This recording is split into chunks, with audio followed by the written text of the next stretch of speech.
당신이 부업을 원한다면 무조건 네이버 블로그를 해야 되는 이유 오늘 알려드리겠습니다. 저도 어렸을 때부터 그 누구보다 많은 일을 했다고 자신있게 얘기할 수 있어요.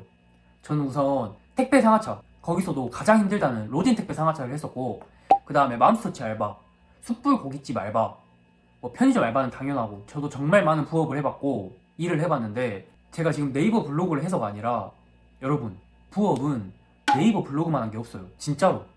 제가 왜 이렇게 생각하냐면, 여러분은 부업을 생각할 때 가장 중요한 게 뭐라 생각하세요? 돈? 일의 강도? 다 아니에요. 부업을 여러분이 고르실 때 가장 중요한 거는 내가 원할 때 일을 할 수 있냐, 이거예요. 우선 여러분, 저는 20살 때 로진 택배 상하차를 했었는데, 여러분, 택배 상하차도 원할 때 바로 못하는 거 알아요?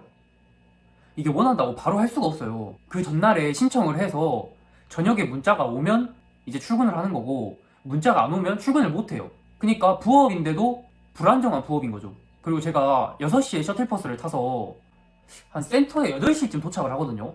그럼 내 2시간 어디 갔냐고. 그리고 일이 끝나고 올 때도 셔틀버스가 2시간 걸리고 내 4시간 어디 갔냐고.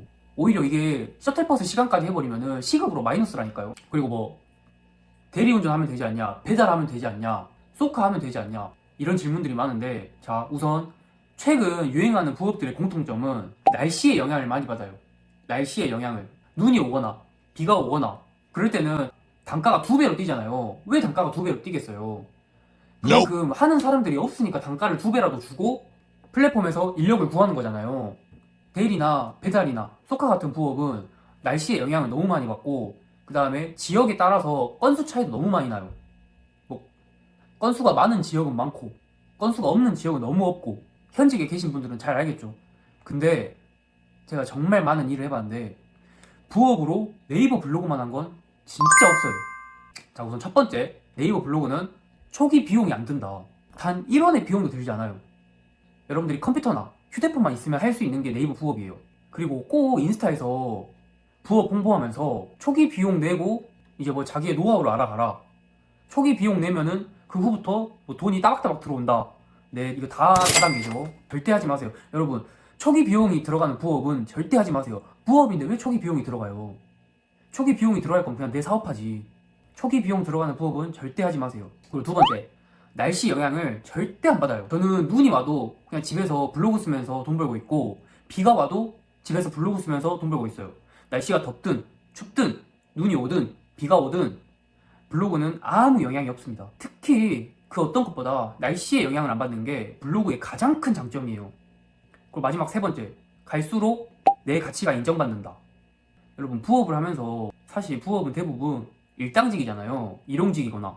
그래서 내가 며칠을 나가든 일주일을 꼬박꼬박 나가든 한 달을 꼬박꼬박 나가든 그 회사에서는 그저 저를 일용직, 하루 일하고 말 사람이라고 생각을 하기 때문에 내 가치를 인정을 해주지 않아요. 근데 네이버 블로그 같은 경우는 하루가 쌓이고 일주일이 쌓이고 한 달이 쌓이고 1년이 쌓여버리면 네이버의 AI가 내 블로그의 가치를 인정해주면서 점점 많은 돈을 벌게 되고 점점 영향력이 높아지고, 이제 어느 순간 부업이었던 네이버 블로그가 본업을 뛰어넘어버리는 그런 상황이 올 수도 있거든요.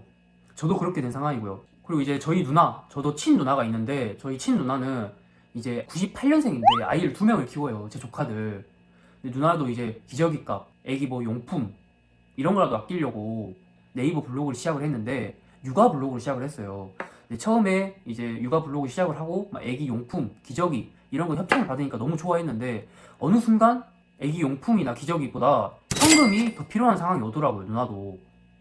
그래서 육아 블로그를 하다가 바로 주제를 바꿔가지고, 분명 육아 블로그를 할 때까지만 해도 한 달 애드포스트가 이렇게 5만 원이었는데 제 추천으로 주제를 바꾼 뒤에 애드포스트 한 달 80만 원, 70만 원 이 정도를 계속 유지하고 있고, 이제 누나는 매달마다 100만 원 가까이 되는 현금 흐름이 만들어졌으니까 엄청 살기 편하다고 하더라고요.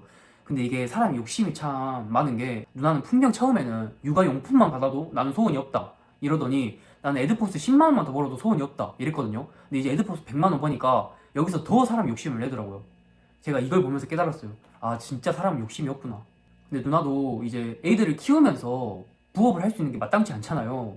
그러다 보니까 네이버 블로그를 시작하게 됐고, 근데 이제 협찬보다는 현금 흐름이 필요한 상황이 오니까 네이버 블로그는 또 곧바로 현금 흐름을 창출할 수가 있는 수단이에요. 한 달에 100만 원이 여러분들 작아 보일 수 있는데, 한 달에 100만 원이면 연봉으로 따졌을 때 1200만 원이에요.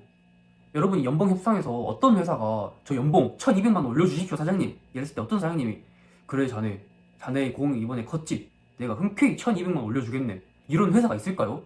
구글이나 애플, 아마존도 이 정도는 힘들 것 같은데 근데 여러분 네이버 블로그는 그게 가능해요. 연봉 1200만 원이 아니라 1억, 2억까지도요. 헛소리라고요? 그러시면 블로그 하지 마세요. 여러분이 제 영상을 보고도 아 그래 내일부터 할게 일주일 뒤부터 할게 한 달 뒤부터 할게 이렇게 고민을 하고 계시잖아요. 근데 그 순간에도 여러분들의 경쟁자들은 블로그 글을 쌓아놓고 있고 1년 뒤의 결과는 확실히 달라질 것입니다. 이건 제가 장담할게요. 이 영상 본 순간 블로그 개설하고 바로 블로그 글 적으세요. 블로그는 시간이 답이고 연차가 답이고 글 쌓이는 게 답이에요. 이제 세상을 살아가면서 부업 없이는 못 사는 세상이 왔어요. 물가는 높아지고 그런데 내 월급은 제자리고 10명 중에 7명이 부업을 한다 이런 뉴스도 있잖아요. 근데 부업도 선택을 잘해야 한다. 저는 부업이라면 무조건 네이버 블로그를 추천합니다. 감사합니다 여러분. 올인하겠습니다.